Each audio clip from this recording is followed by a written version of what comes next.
Welcome, Walnut. I'm Lara, but you can call me Laz, your host for Walnut Wednesday. This is your reminder to be brave, be yourself, and know that you can make the world a better place just by what you decide today. Here, I'm going to share my weekly walnuttings with you on a Wednesday. Hello, Walnut. It is me, Laz, here for another episode of Walnut Wednesday, and my intention for this episode is for the Louie's birth story continued, like the 2 nights, 2 following days at the maternity unit, thereafter breastfeeding. However, I have my firstborn snoring beside me, so if you can hear that, if that picks up on the mic, because I don't have any of my special bells and whistles plugged in, if there's farty noises, that's Kevin, and if there's little cooey pooey noises, that's Vampire Louie. So I'm in the middle of my two sons, so please bear with me with this episode. But basically, where we left off from the five Walnut Wednesday's 5-year birthday episode was how I gave birth. I talked all about that. I talked all about the labor and the questions that you had regarding the emotions and stuff. And then I kind of left it where we were in the unit, and I said how I looked to my left and I saw this little like bucket of my baby, and he was just in there being cute by the heater with these like oversized clothes on him, or what seemed like oversized clothes, but it was like this sweet little poppet next to me, and I did my first wee, and it burned like utter absolute hell, and I just remember seeing like lots of blood in the toilet. Sorry, let's just get straight in. There, as you know, with me, Walnut, there are no there are no gruesome bits in here. All details will be shared, and if you feel like I've missed something, just ask. I have no idea if that picked up, Walnut, but Kevin is snoring up a storm. So after that, I remember, I'm just going to talk to like key moments. I've written some notes, but it's kind of like, it's sort of hard to describe in a linear fashion because there were so many emotions, and it was also like I was still in like, and I've to some degree I think I still am like in shock of what my body had just actually physically gone through, that it's all kind of is like in a memory of like a dream sort of thing, because it was a lot, but I think that was what was so lovely about being at the birthing unit, was that there was around the clock women to help me, and midwives and people who dealt with babies all the time. Do you know what I mean? So it was kind of like I don't know, it was just such a really warm, well supported, delicious environment, and you kind of like, I felt like Bambi on ice. Do you know what I mean? I felt like I was just like slipping and sliding everywhere and just like going through these motions, and I hadn't actually really understood what had just happened. I feel like, Walnut, I'm still kind of like, I can't even imagine that I was pregnant. You know what I mean? Like my whole condition, I was sort of just like, I can't believe this is happening. So I still have this a little bit of disconnect in my actual physical body as well. It's really wild because there's just so much hormones and stuff being just like pumped through you at all times for this whole season, and then you go through this like really big crescendo, which is labor. And that's what we focus on, right? But the afterwards is not really kind of talked about. Hence why I want to talk about it and give you the follow-up of where we kind of got to. But so I remember they had placement midwives at the unit. So every day the midwife on shift would have someone with her. And I remember this chick, she was so lovely. She's like, "Is this your first one?" She was just so warm and welcoming and lovely. And she said, "Oh, and people don't actually tell you about night 2. So just be aware, night 2 is going to be like, it's actually pretty rough," sort of thing. And I was like, "Oh, okay." You know, I'm still like basically like high off, like, I don't know if it was adrenaline or what, but I was like, "Oh, okay, sure, sure, sure." So that was my first echo of the words night two. Um, and I learned later on, and it just kind of kept getting spoke about, oh, night two, night two. Um, I'll come back to it. But then I got moved to another room that was a little bit more private. It was like in the corner of the suites rather than like a passing by, lots of people passing by all the time kind of room. Um, and I basically, Walnut, just lived on this cloud of round the clock. We had somebody coming to give you your painkillers, coming to give me my Urol, so that my pee didn't sting, coming to give me Kiwi Crush, so that when I eventually did do my first poo, it wasn't hard and it didn't hurt. And I remember having after I moved to the new room, having a shower. And this time it like I said in the last episode, how my body all of a sudden felt really like soft and squishy.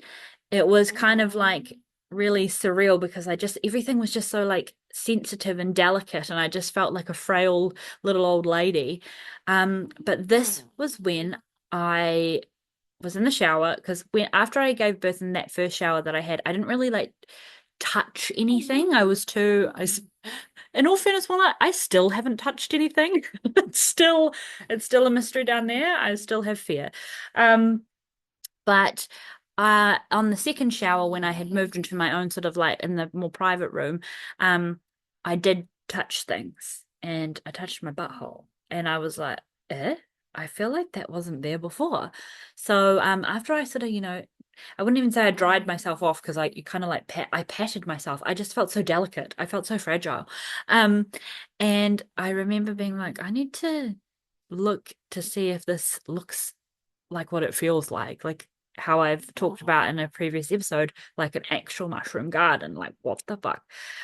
So I like spread my butt cheeks apart and I looked in the mirror, and lo and behold, there was a mushroom garden of gardenous proportions that I had never really even seen before. Now I'm making it sound more ghastly than what it was, but there was like a good couple of little mushrooms in there. And by mushrooms, if you haven't listened to the other episodes, Walnut, hemorrhoids. Hemorrhoids, the most glorious part of this condition and thereafter. And I was like, oh my God. But also, I was like, I can't really be dealing with this right now because there's blood coming out of everywhere and I'm tired. So yeah, the bleeding, which is all normal, if you've not done this before, Walnut, but you end up bleeding, I think, for up to like 6 weeks. So up to like where I sort of am at sort of now. And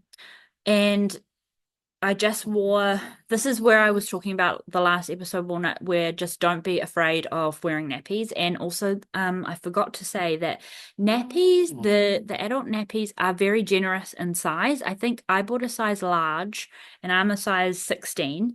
Um, and that was like there was heaps more room in there. So I think I would have gone down to the size medium. So just letting you know, if you're thinking of getting the nappies, if you're in a condition and whatever, size down to what you think you would be. Even if you have like a big condition, pregnant puku on you, don't they are very generous in terms of the sizing. So just I forgot to mention that part. But that's where I think the nappies were in handy. But at the unit they did have these like giant, huge pads that were basically like nappies anyway, which I was kind of using for a little bit. And then I morphed down to like maternity pads, to I think I had a pack of normal pads, and then eventually I've just sort of stopped using like liners. So it just kind of gradually goes. Everyone's different, of course, but sorry, Walnut caveat. This is my experience. Um, and yeah, so that was one key moment where I looked in the mirror and I saw my mushroom garden for the first time, and I thought, geez, Louise, hello and welcome to the world. Wherever you whence you came, wherever you came from, please, can you go back there now? Because you are still here.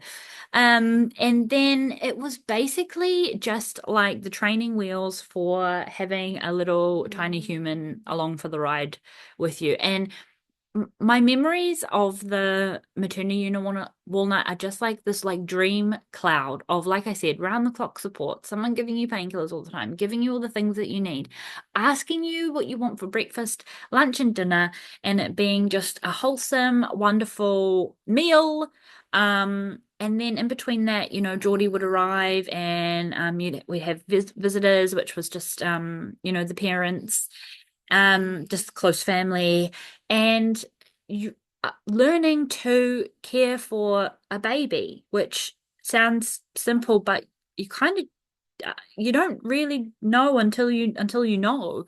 Um, so it was kind of just like me trying to get as much sleep as I could, because you're on this like weird, it's not your bed and things like that, and rotating around this little baby that's I think it was pretty much every time he like woke up and cried was nappy change and breastfeed. And that kind of just kept going. So it was just sort of, they call it feeding on demand. So just whenever he like was hungry, he would get fed. But it was sort of like this, and it's not really stopped now, this like 3 hour rotation. But I noticed that I started to keep getting asked, how long did he breastfeed for, and what breast and how long on each breast and stuff like that. So I actually started writing down on this book, which I've got my note. This was the book that I had like my midwife appointments that I would always write notes in. But I've got like pages and pages and pages of timestamps, which boob, and how long for. And I just kind of like made myself a bit ambidextrous where I would like write with what have him in the other hand, have him in one hand, and then write with the other hand how long I had been feeding for. So this is like, I think, Walnut, is where like the mum math develops, because you're always like consciously thinking about the time, thinking how long the baby fed for, how long it's been since they last fed, and it goes like that from there, right? And so I started writing it down because, as you know, I have a very fragile memory anyway, and I kept getting asked, "Oh, how long? How long?" So all of my notes were there just in case I got asked. And what have I written here? Yeah, note taking for how long, and that was sort of life. So it was just like this, like a little afterbirth hotel of with 24-hour service. And you could press the button, and I remember one night he wouldn't stop crying no matter how much I had fed him, and so you could just press the button, and the midwife that was on call at the time would come and help you. One time I was telling this story to a friend. One time she came in and she tried to swaddle him, and my vampire doesn't really like to be swaddled. He likes to sort of be a little bit more free. And anyway, so this is where I learned that. But she tried to swallow him, and he wasn't having a bar of it. And then she ended up just popping him on my chest, and she said, "Oh, see, look, he just wants mummy." And I thought, why the fuck does he want mummy? We don't even know each other. We don't. Do you know what I mean? Like there was this like, huh? How does he know that he wants mummy when we don't even know who each other are? Um, and so you're just on this like little cloud of cloud of training wheels. But you have the opportunity, it's like a classroom as well. You have the opportunity to press the button and ask questions on tap, on demand, for as long as you're there. And I never felt like a burden or annoying or anything. And even at 3 a.m. asking a question about like my nipple or like anything, that they're all just such wonderful angels. Yeah, it's just, I felt so cared for, and like it was this wonderful like dream, this like fever dream, because then when we went home, things just went like really, really pear-shaped really, really quickly.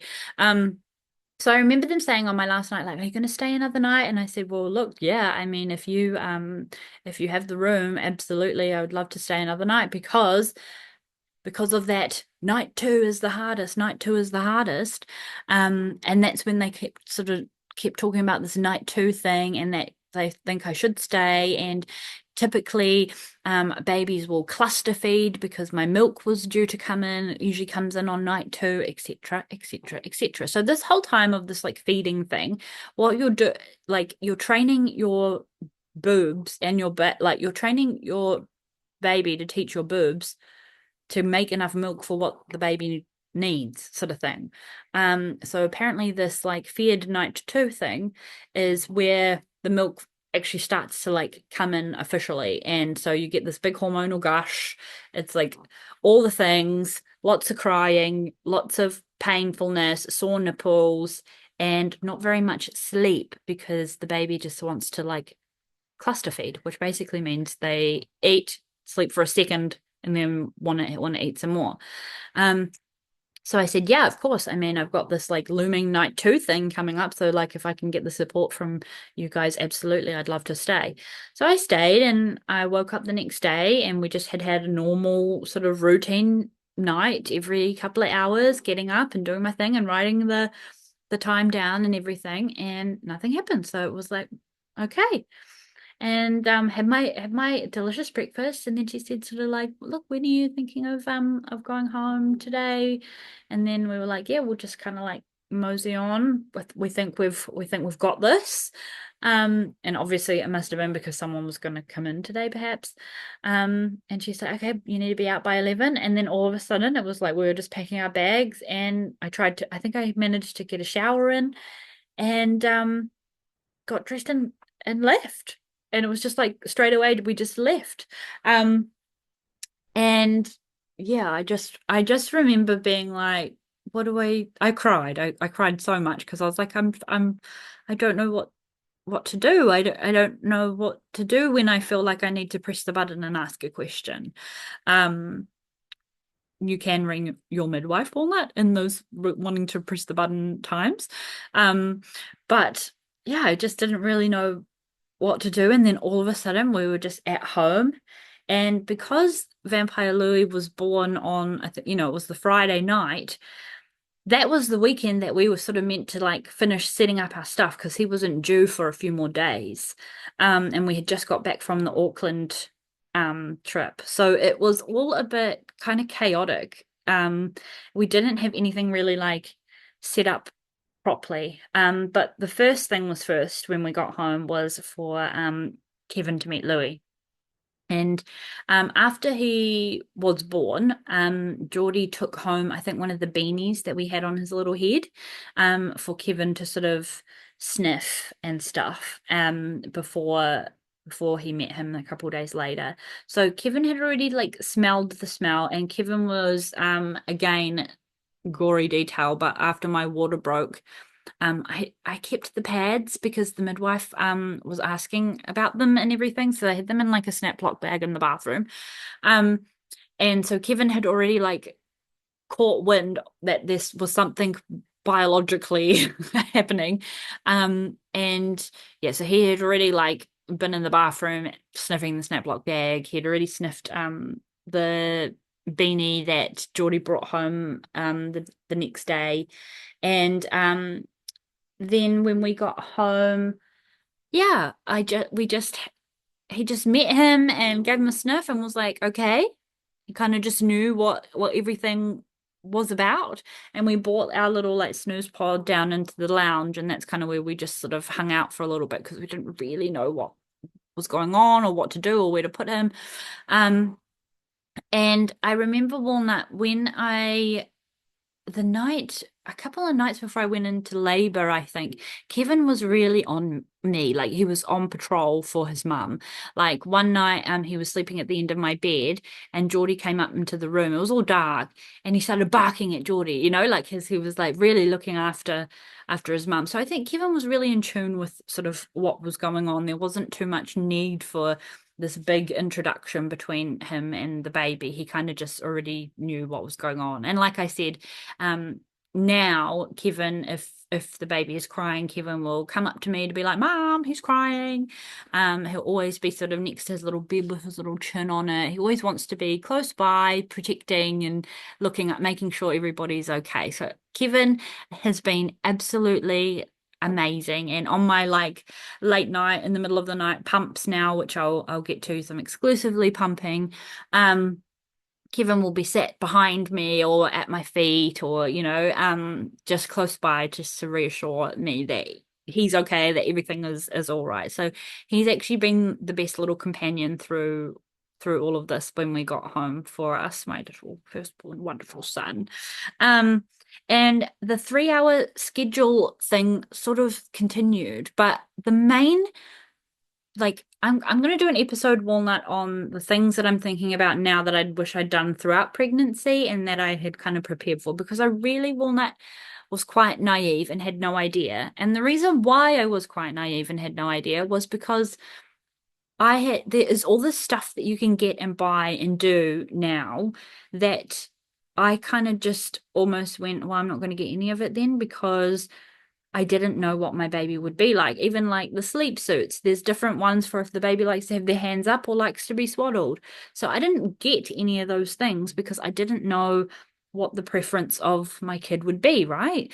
Um, and so, yeah, we just really didn't have any clue or idea or anything properly set up because we didn't have that weekend to kind of Geordie had a couple of days of work and things, and then I went into labor. And we had a family thing go on as well. So it was just kind of chaotic. We didn't really get to sort of create our own space for this and get really properly prepared. So um, I think my piece of advice would be, Walnut, if you're about to go through this, would be to have a designated place where you're going to feed the baby. Because was quite naive in the way I was thinking, having the snooze pod beside my bed, thinking, oh, I'll just be able to pick him up, chuck him on my boob, and chuck him back down to bed. I didn't think of the fact that how that would impact my back. I didn't think of the fact that I would have like a really messed up pelvic floor, that my vagina would be hurting, or if you have a cesarean that you wouldn't be able to like use your core. Well, actually, even without a cesarean, I haven't been able to use my core as I normally would. So like I didn't think this through. So for the most part, I was breastfeeding just like perched at the end of my bed. I don't know what that's done to my back, but I feel like I'll pay for that in later years probably. But I didn't have a space to go. And so basically it sort of just meant that I continued on with the rotation of the 3 hour thing. And Geordie was in the room, but we had the heater on really high, and so he wasn't sleeping very well. And it wasn't just things weren't very lined up. And the dreaded night two didn't happen at the birthing unit. It happened the night we got home, our first night by ourselves, and I feel like that was the start of the downhill track for me because I was still doing that thing, which was like, okay, he wakes up, he cries, give him my booby. And then we are kind of figuring out what to do in the nighttime. And we just kind of had that set up where I had the snooze pod beside my bed. Jordan and I had swapped sides of the bed and had the heater on blasting and just seeing what happens. But Walnut, that night, I maybe slept about an hour. So just to give you context, if you've not been in this position before, it was yeah, when they say cluster feeding, it's literally, I wouldn't even say cluster. It's just feeding. It's just feeding and then they come up for air and then they want to feed again. And in that time you're trying to like put them down so that they don't cry so that you can get some sleep and it's this vicious cycle. And I remember it being like 3 a.m. and Geordie had actually woken up and been like, "Whoa, lads, have you been up this whole time?" Which I basically sort of had been, maybe getting like 5-10 minute little spurts. And that was the night that everything kind of changed for me and went a bit downhill. But I think I'm going to actually have to stop here and do a whole another episode of where my anxiety developed and when Geordie went back to work. And then I'll try and cover off like where I'm at with sort of breastfeeding and stuff and what I think about that because I think I've talked for quite a while. So this, I guess, is birth story part two, and I'm gonna have to do a part three. I hate doing these things, but I just also don't want to take up so much of your time, Walnut. So, um, yeah, this is this time window of the time at the maternity unit by the time that we got home, and a couple of tips in between, and then I think I'll just do a whole episode of of the tips. But I hope this gives you a little bit more like or perspective into the journey thus far. And if you have any questions, let me know. So before I record the next part, which will be where anxiety popped in, Geordie went to work, and breastfeeding stuff, I can try and get those answered for you as well. So have a happy Walnut Wednesday. I hope you enjoyed this episode. Because I know that Walnut, I've had a few people come and say, "Oh, what happened next? What happened next?" So I'm just trying to keep the story sort of going, which kind of makes sense with Walnut Wednesday because it's all sort of my journey. Also, apologies if you're watching this on the YouTube, because I blurred my background, which I normally hate doing, but it just got so distracting to me. There's too many things overstimulating my little brain. Um, have a happy Walnut Wednesday. Thank you for being so patient with me. Let me know if there are things that I've missed or that you want to know, and I will talk to you next week. Bye.